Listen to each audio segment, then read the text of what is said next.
তোমরা এখন যে গাছটা দেখতে পাচ্ছ, এটা আমার 2 মাস পুরনো একটা গাছ, অনলাইন থেকে পারচেস করা। দেখতেই পাচ্ছ গাছটার গ্রোথ কেমন, বেশ ভালোই গ্রোথ হয়েছে গাছটার। যখন এসছিল তখন ভীষণই ছোট ছিল, অবস্থাও খুব একটা ভালো ছিল না, কিন্তু এই 2 মাসে বেশ ভালোই গ্রোথ হয়েছে গাছটার। তোমাদেরকে আমি পুরোটা দেখাবো যে কেমন। গাছটার নাম হলো, তোমরা দেখতে পাচ্ছ নিশ্চয়ই, সুবর্ণা। হলুদ রঙের ফুল হয় এই সুবর্ণা গাছটিতে, তবে উজ্জ্বল হলুদ রং তোমরা এই গাছের থেকে পাবে না।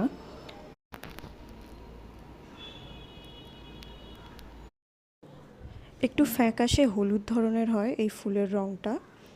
তোমরা যদি কেউ পারচেস করতে চাও অনলাইনে, তাহলে আমাকে কমেন্টে জানাতে পারো, আমি ওয়েবসাইটের লিঙ্কটা তোমাদের সাথে শেয়ার করে দেবো।